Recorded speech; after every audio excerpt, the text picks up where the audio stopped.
Ladies and gentlemen, what is going on, everybody? This is Joseph Conlon coming to you with your Clash of Champions 2020 review on Sunday, September 27th, 2020. And I want to start the review by saying this: never turn Roman Reigns face again. This is the Roman Reigns. This is the Roman Reigns we needed all along. And I got Monty over here, my special guest. I might as well introduce him now. Ladies and gentlemen, Monty over here. What's going on, man? How's everybody? I'm doing good. How are you? Can't complain, man. I'm alive, healthy, just living the dream. Yes, sir. How's work been? Oh, man, it's all right. I actually had my first weekend off. I was off today and yesterday, so I stood home, enjoyed it, to myself, relaxed. You gotta take some time for yourself sometimes, you know what I mean? That's good, man. Nice and relaxing. That's pretty darn good. I can't complain about that. But Clash of Champions tonight, what did you think of the overall show? Well, if I'm being honest with you, it was definitely some good spots, you know what I mean? I was tweeting for a while that the triple threat ladder match for the Intercontinental Championship was going to be the match of the night. And I honestly thought it was. I thought, they backed up my word. And I thought it was actually really good. A lot of matches got, taken off the card, I think, for COVID reasons or whatnot. But it was pretty good. I'm not going to lie. There was a lot of running backs. There was a lot of rematches that we've seen, like, the past summer, throughout the entire summer. So, I know a lot of fans probably were like, I don't want to watch this, so I could definitely understand it. But I know everybody was tuning into that main event. I'll tell you that, Joe. Oh my God. Tell me about that main event, dude. How good did Roman Reigns look in that main event? If I'm being honest with you, I just think that this is him. Like, everything before him being heel, it was like he couldn't even break into, like, a fourth of who he really is. Whereas to now where he's heel, this is all him. Like, he has full control. You see the way he talks smack throughout the entire matches. He was talking smack to the ref. Like, I truly love what he's doing. It's so different. It feels like he's a douchebag. Yeah, like dude, he's kind of a douche, and it's like you like it though because we haven't seen this from him. Why would you beat your cousin up like that bad? No, never. Exactly. You know what I'm saying? Like the match is over, he's still whipping his ass. So it was like. Shoot. Dude, he was even talking smack at his own manager, Paul Heyman. I love that. Yeah, I do. I like it. This is something that they can really just, keep it pushing up until Mania, whether it's if he's facing Rock. Me personally, I truly think they could push something with like Big E, something going with Big E where Big E can win the Rumble. Okay. You know what I mean? Yeah. That could be a really interesting WrestleMania matchup. It could be a build-up story for Big E as well. So I'm not too sure, man. But it'll be cool. All I know is Roman right now is doing some work that we all should just sit back and enjoy because we know that he's bringing something different, something fresh. So absolutely. We'll get to Roman and Jey Uso in the final match of the night. But we might as well start with the kickoff match. This match was originally not supposed to be on the kickoff. So with last-minute scruffles, I guess you could call it, with probably COVID-19, Nikki Cross, Shayna Baszler, and Nia Jax were not medically cleared, they said. So I wish the best to all of them. But on the kickoff show, we got the Lucha House Party versus Cesaro, Nakamura, tag team titles. It feels like for the 50th time. But I actually thought this match was pretty good. Cesaro, Nakamura won with their swing Kinshasa combination, and they are still SmackDown tag team titles. I thought this was a good match on the kickoff show. What'd you think? Yeah, it was definitely good. It kind of sucks that it was on the kickoff show. If I'm being honest with you, I'd rather have that match on the card and have the Andrade and the Angel Garza versus Street Profits on the kickoff show because that match has been going on like literally throughout the entire summer and probably before the summer if we're being technical about things.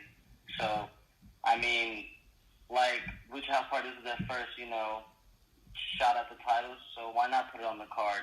But I mean, yeah, I have no real big issue with it. I truly believe Cesaro and Shinsuke could be doing big things on their own. I don't know if you saw what I tweeted recently, but hey, Cesaro is Jason Statham in my eyes. Oh, I saw that. I saw that on your Twitter. Bro, that man looks just like Jason Statham. He's muscular like Jason Statham. He has the look. I feel like they could do something with him solo. They could do something with Shinsuke solo, turn him face. I just feel like they're just too good to be in a tag team. So if there's going to be a chance for a while, I'll take it. At least they have gold, at least. You know what I mean? Yeah, I mean, I think they're both better as a single stars.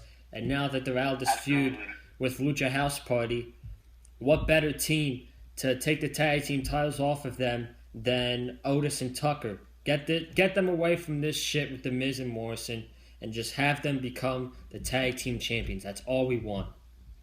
Honestly, they could, and now that you mention it, they could make a program where, somehow Morrison wins the Money in the Bank contract off of Otis, and they could push them away from him having the contract, because let's be honest, man. I don't think anybody wants Otis to cash in successfully and win a world title. Honestly, I think everybody would actually be shocked to see Morrison actually have the contract. Because don't get me wrong, I never understood why he was brought back to be in the same tag team as he was before he left. Me, truthfully, I don't like that. I feel like he's bigger than a tag team spot. So, I mean, use him. And especially since Roman Reigns is going to be the champion now, SmackDown needs main event opponents. They need it. They don't have many. You were going to get Baron Corbin versus Roman Reigns all the time? No one wants to see that. You know what I mean? Yeah, I feel it. But John Morrison, he is much better than The Miz. The Miz is holding him down, if anything, in my opinion. So, I mean, that was that. There's a lot of good scenarios we just pitched to you guys right there. So hopefully you enjoyed that, us talking about the kickoff show. Let's get into the main show. Holy shit, this ladder match was incredible. AJ Styles, Sami Zayn, and Jeff Hardy, the rightful Intercontinental Champion. Would you like to go over some of the crazy bumps that happened in this match? Because, my goodness, man, they kicked the shit out of each other tonight. I just like, first off, that poetry in motion on the outside, and then the haluva kick right after it. That sequence was tough. There was just so much. I mean, throwing AJ off the ladder, throwing him outside the ring off the ladder, oh my God, there was just so much. Sami Zayn, being smart as he is. I know people don't really like the handcuff spots, but hey, it was creative. I never thought he was gonna do something like that. It was really creative. So hey, I loved it. I tip my hat to Sami Zayn for that. Same. And plus, Sami Zayn got his back destroyed tonight, if you didn't see his back. Oh, my God, yeah. Oof. That was bad. Yeah. The swanton off the top ladder. Whew. Dude, I thought he was done after that swanton. I'm like, okay, he just got hit by a swanton. Jeff Hardy came down so fast. Sami is out. I thought AJ had a good chance of winning this match, actually. But, I mean, Sami Zayn came back. And he's the smartest wrestler in the world after tonight. Literally. Yeah. So. Yeah, I wasn't expecting that, and it was smart. I mean, to even put the handcuff through Jeff Hardy's his earlobe, I mean, it's creative. You gotta give him credit for that.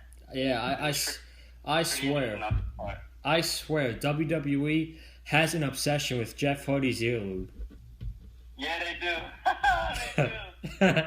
The thing back with Randy Orton and now tonight with Jeff Hardy, what the hell's going on? But I saw a comparison on Twitter that I wanted to talk about on here. A lot of people said that this was one of the best ladder matches WWE has put on in years. And I thought this was an incredible ladder match. Match of the year candidate, if you ask me. But I want to ask you this question. Was this ladder match better than the ladder match we got at NXT TakeOver New Orleans for the North American Championship? Joseph, absolutely not. Absolutely not. If I'm being honest with you, I don't even think this ladder match is better than the NXT 30 ladder match for the North American Championship. Really? Yeah. Holy that shit. The spot when Johnny Gargano literally powerbombed Cameron Grimes onto his own leg onto the ladder, that was crazy. And then Bronson Reed doing the tsunami from the top ladder with Candice LeRae on his neck onto Johnny Gargano. I mean, it was, I don't know. It was this ladder match was really good. I'm not gonna lie. Like I said, it was probably the match of the night for this pay-per-view. Absolutely. I'll take the New Orleans one, bro. For sure. Yeah. For sure. But hey, this ladder match was incredible, and Sami Zayn won. He was the right guy to win this match, so that's all we can ask for, you know? I mean, if I'm being honest with you, Joe, I didn't mind. I didn't mind anybody to win. Me neither. I didn't mind if AJ Styles won. I didn't mind if Jeff Hardy won. I didn't really care. I just think that the way they're booking the IC title has probably been the best out of any title they've booked so far ever since the pandemic. They've had really high top tier wrestlers going at it for the IC title. Even when Sami Zayn had to leave and he wasn't there, and they did the tournament, and we had AJ Styles versus Daniel Bryan. You know damn well you didn't care who won the belt because you have a top tier guy holding the title, and I think that's how you do it. Don't get me wrong. On the Raw side of things, Bobby Lashley's United States champion. Do I want Bobby Lashley as a WWE champion? Absolutely. I would love to see him as the top guy. But don't get me wrong, he is a tank, and he's the United States champion. I could take that. That's pretty good. He's a top tier talent holding the title. I agree. And you know why the Intercontinental Championship is where it is right now? Honestly, I think it's because of Daniel Bryan. Because Daniel Bryan has a creative role on SmackDown, and he's giving guys opportunity. He had Grand Metalik going up against AJ Styles, and that was a great match. Drew Gulak went up against AJ Styles. I think Chad Gable had an IC title match against AJ, if I'm not mistaken.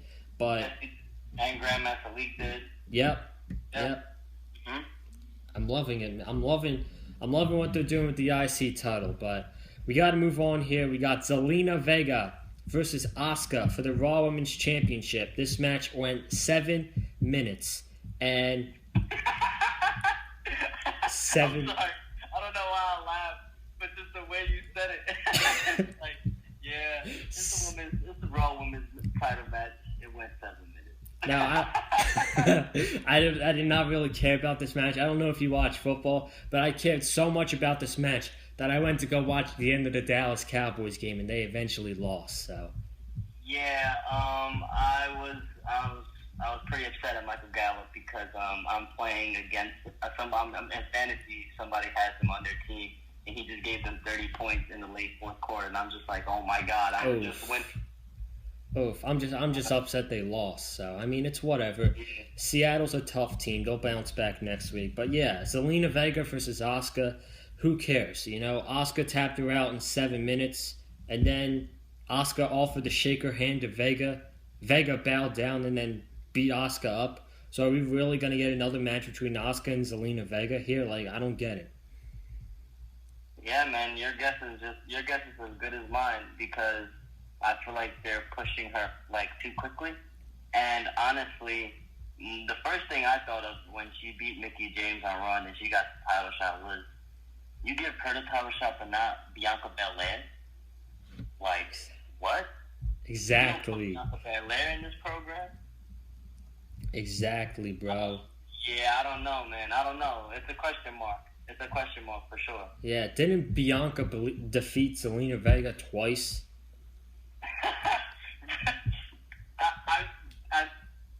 Yeah. Who knows? I don't even know what to say, but yeah, she did. Moving on here, United States Championship match. Apollo Crews versus Bobby Lashley. This was a decent match. I don't think it was better than their match at Payback. Ricochet came out with Crews. MVP came out with Bobby Lashley. This was pretty straightforward. Crews had a couple opportunities to win. Standing moonsault over against Lashley.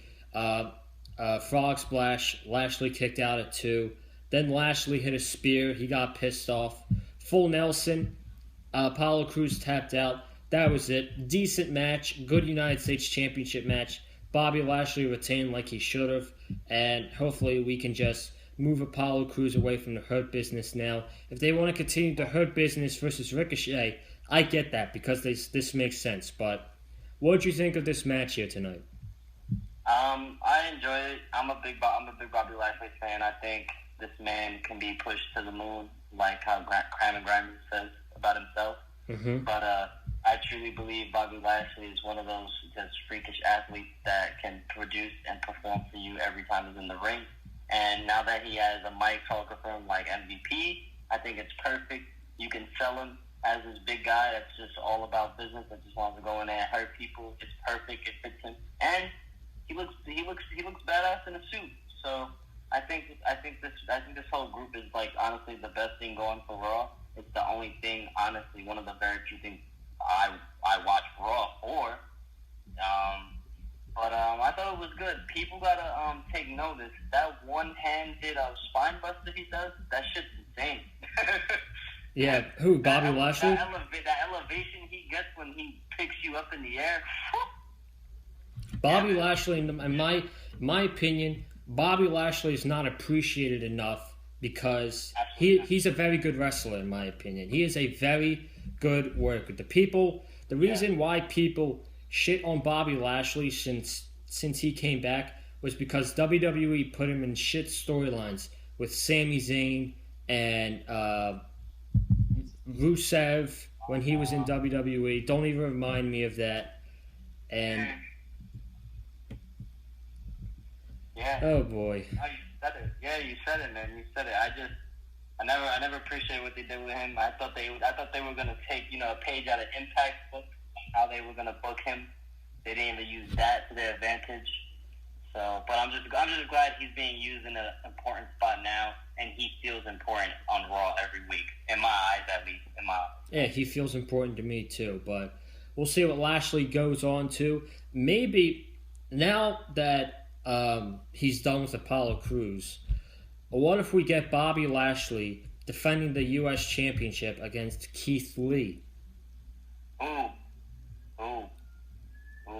That'd be tough. That'd be interesting. That'd be fun. That would be really fun. Mm-hmm.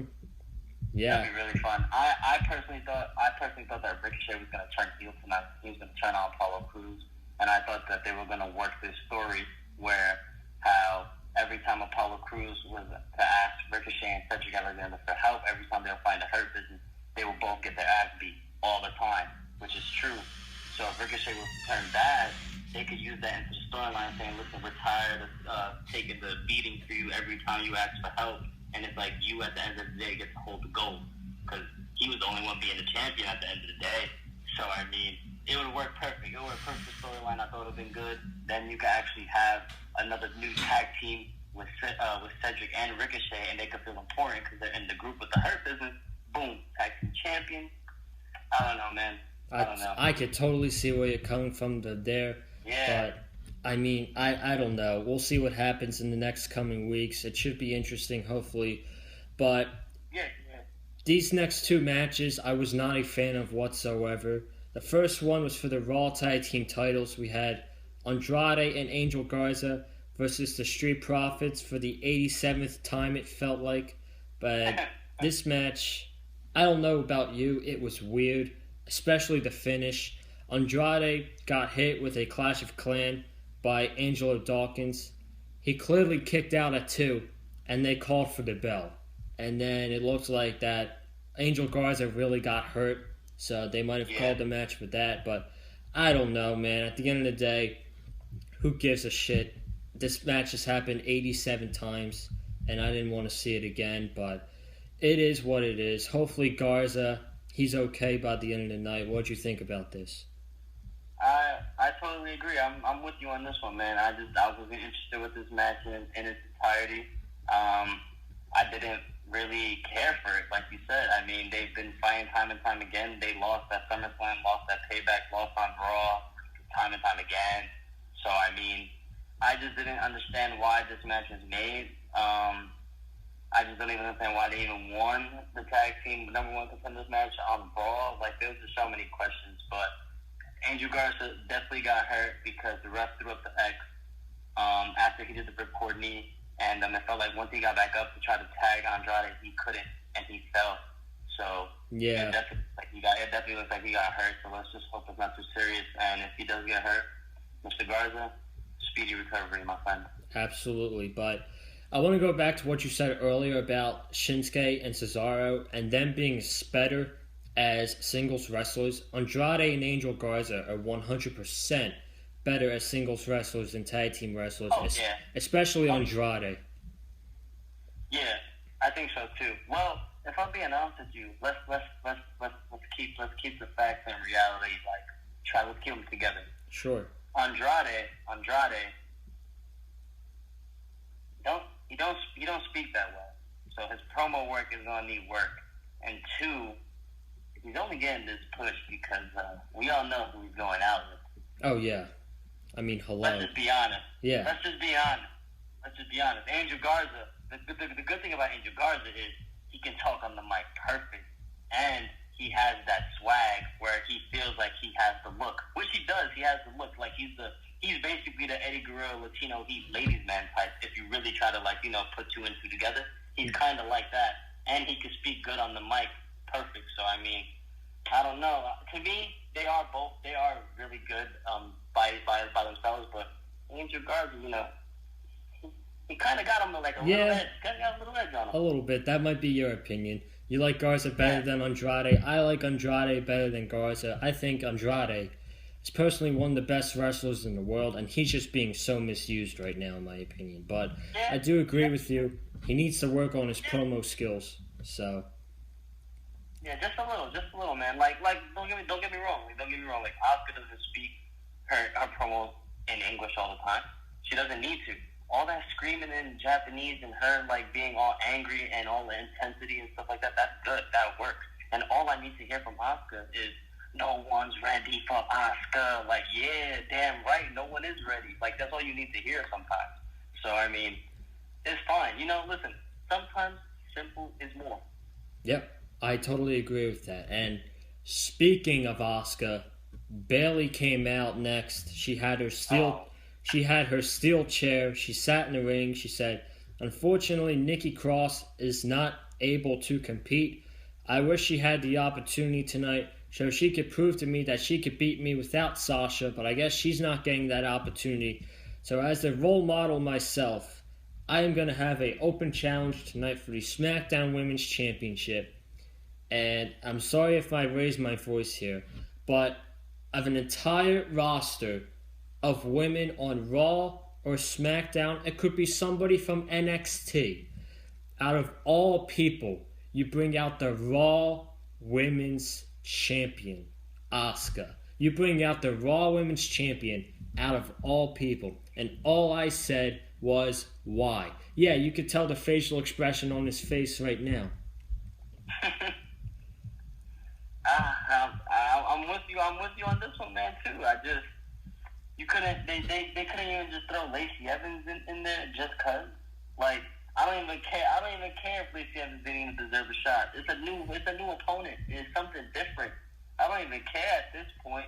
Throw Dana Brooke. No, I'm playing. Let me take that back. Let me not finish that sentence. Yeah, better not, you know. Throw somebody new in there, man. You know how many times we've seen Asuka versus Bayley, Asuka versus Sasha this whole time? Like, come on. They should have named this pay-per-view the Night of Running Backs, because that's all they did.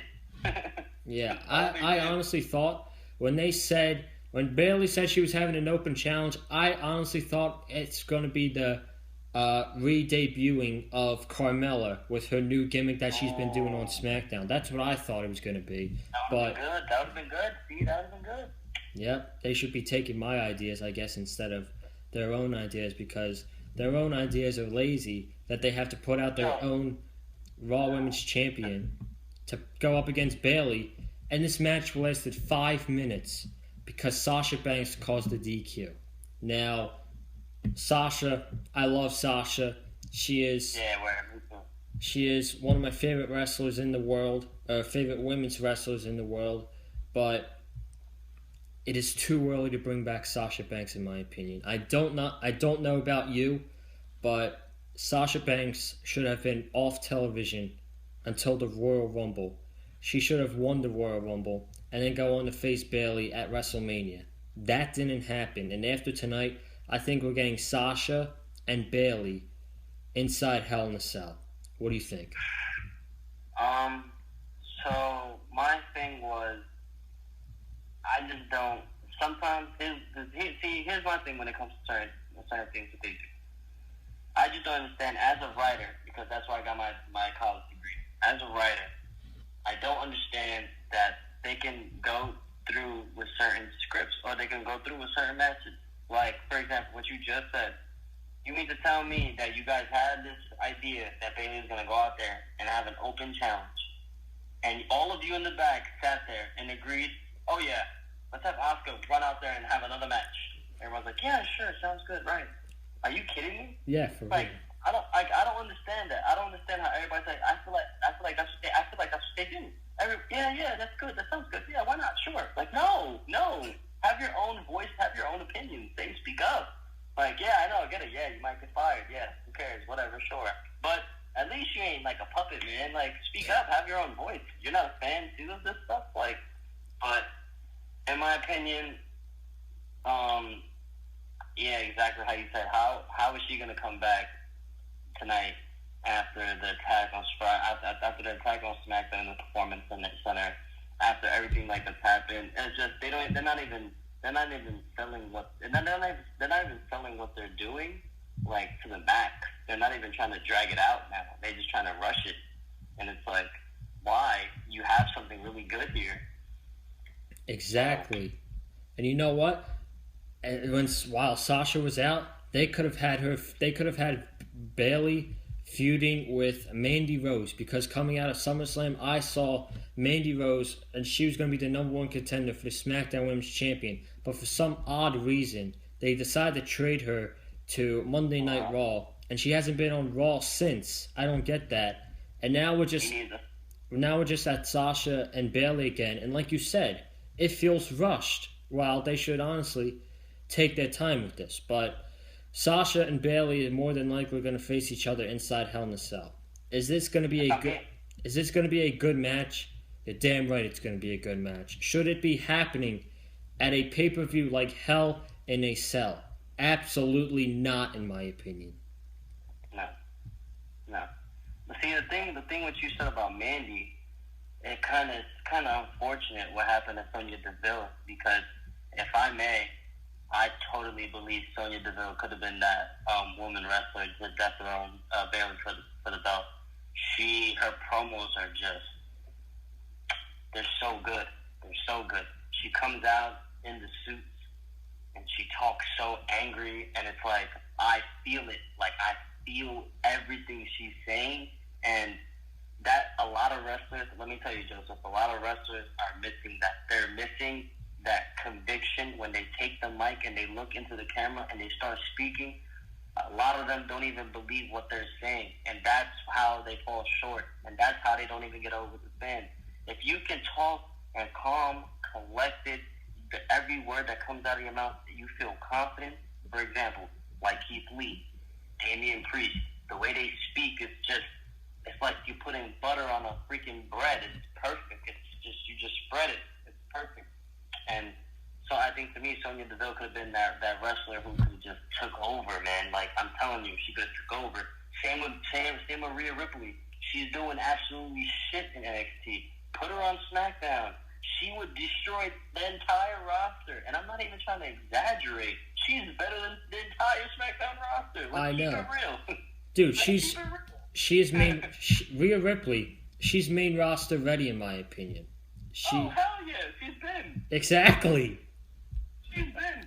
Listen, man, if you were going to make Charlotte Flair beat her for the title, why didn't you bring her up? Why keep her in NXT? Like, that was dumb. I don't get it. If Rhea Ripley was to beat Charlotte Flair as her first WrestleMania ever, push. That means she's over. Like Mount Himalaya, she's over it. Like, come on. I'll tell you what. Like, oh my God, they don't even help themselves. They don't even do themselves a favor by creating another star they can incorporate in their main event scheme. Like, that's the whole thing, right? That's the whole thing. To create more superstars that can be believable in that main event picture, right? Yeah, it's supposed to be. Why not do it? Exactly. I don't get it. I don't get Yeah, man. I don't get it with these people. Unbelievable. But yeah, Rhea Ripley, she should be on Raw or SmackDown. But let's get into the WWE Championship match in a ambulance match. Randy Orton versus Drew McIntyre. Now, on social media, I actually saw people not liking this match. I actually thought this match was really good. I enjoyed the shit out of this match. Did I think it was overbooked? A little bit. Not much.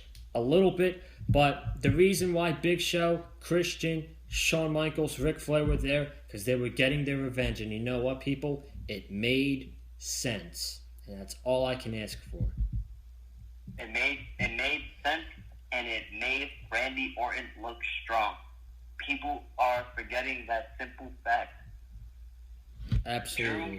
Yes, Drew beat him. Yes, we get that. But did he beat him solely on his own? No. So is this the end? No. Like, it's the little things. We all also have to pay attention to the little things. The man got super kicked off an ambulance into a table. Come on, people. Like, I know. The man got choke slammed through a table by the Big Show at first.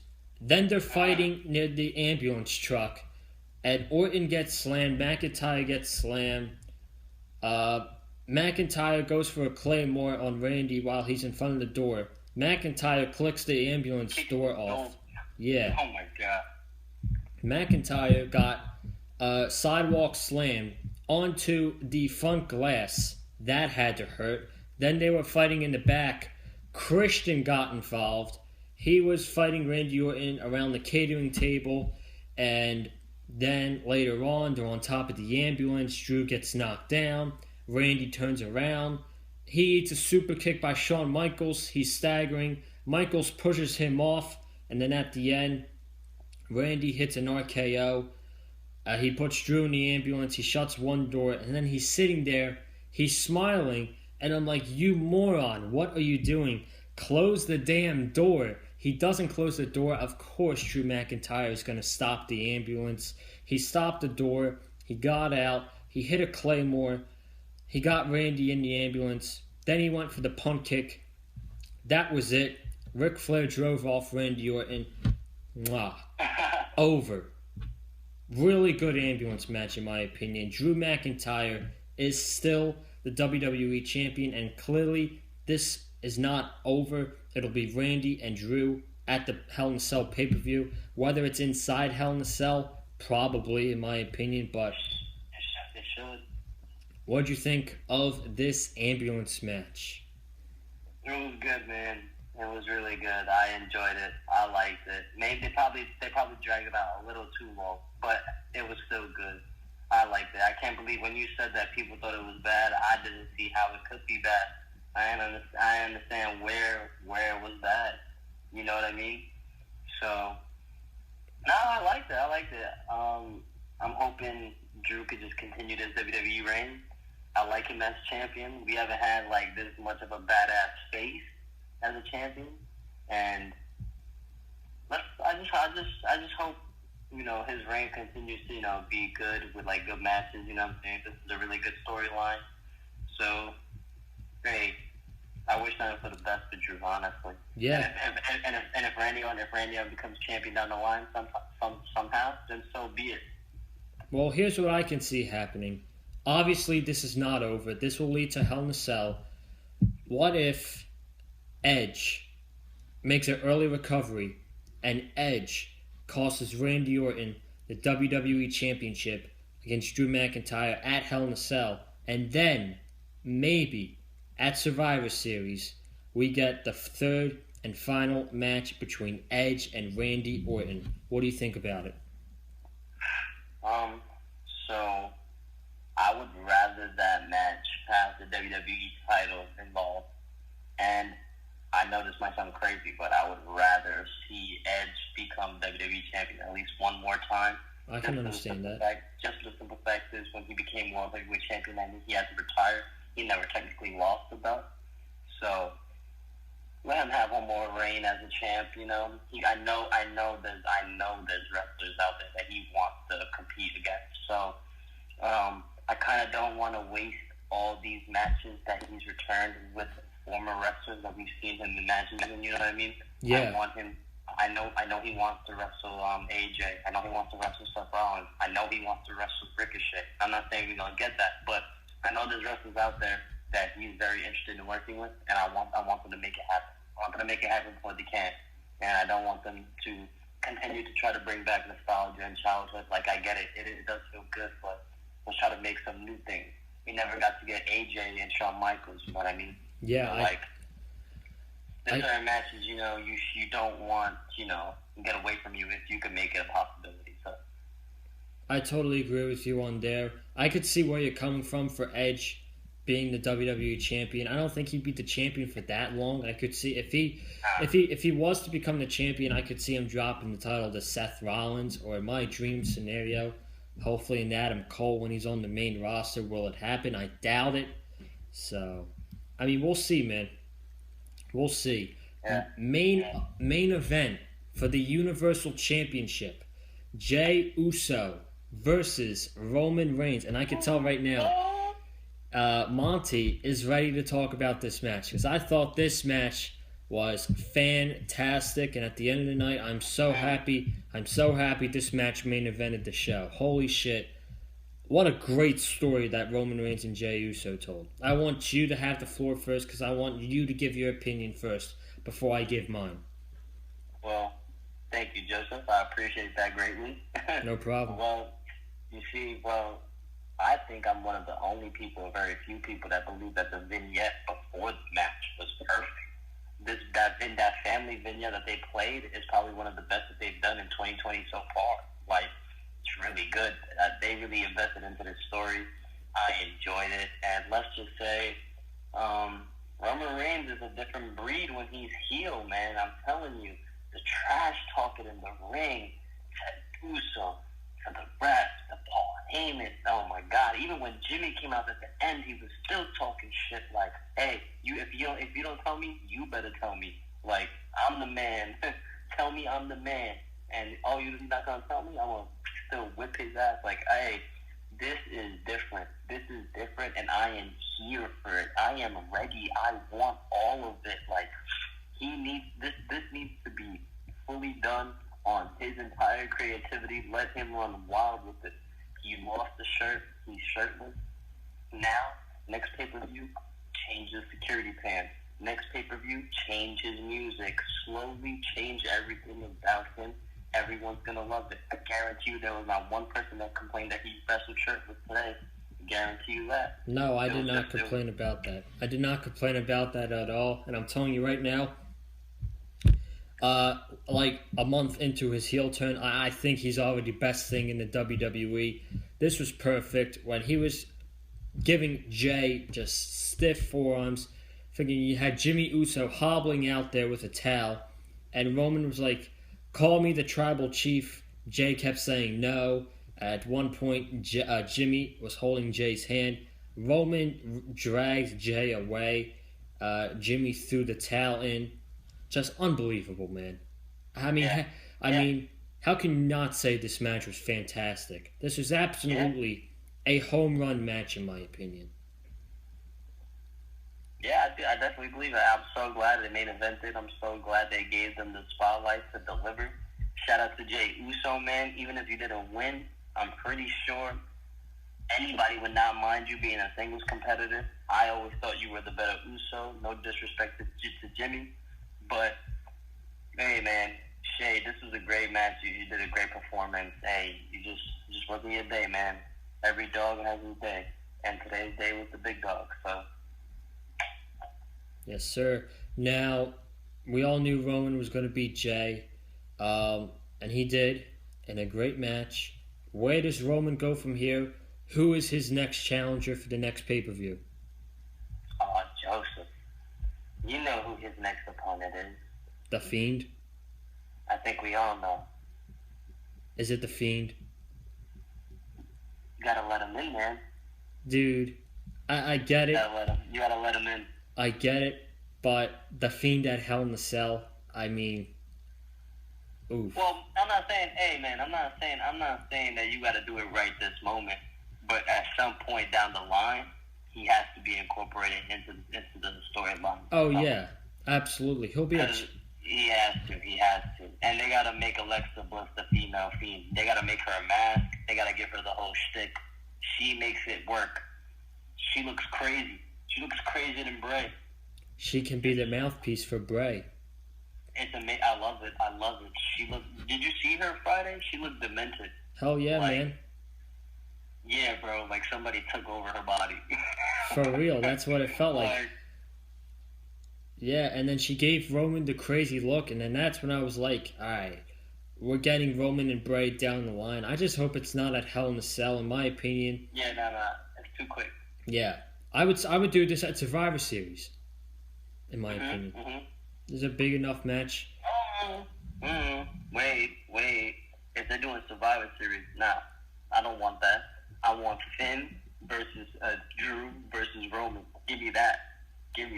Well, last year at Survivor Series, they had the WWE Champion defend his title, the Universal title defend his title, and then the NXT Champion defended his title. So I don't want that. Like, give me a triple threat match. Give me that. That match would be crazy. I don't want them to defend their titles. Who cares? Well, then maybe they save the Fiend for, I don't know, the freaking Royal Rumble, maybe. Hey, man. Hey, yeah, exactly. Save them. Yep. But, ladies and gentlemen, that wraps up the Clash of Champions review here on the Big Fight Field channel. I want to thank you, each and every single one of you who watched this video. Subscribe to Big Fight Field if you have not already. Comment down below what you thought of tonight's Clash of Champions pay-per-view. Like this video if you like what myself and Monty had to say about the show. Follow me on Twitter at Colin_Joseph. Bro, where can they follow you on Twitter? Hey, everybody. Follow me on Twitter at Brother Monty. I also have my own podcast, it's Brother Monty Broadcast. You can find me on Apple Podcasts, Spotify, Anchor. I'm on a bunch of podcast apps. But, yep. Yeah, you can follow him on his Apple Podcast. You will definitely want to do that. I listened to it. He has a pretty damn good podcast, man. So stay up to tune with his podcast.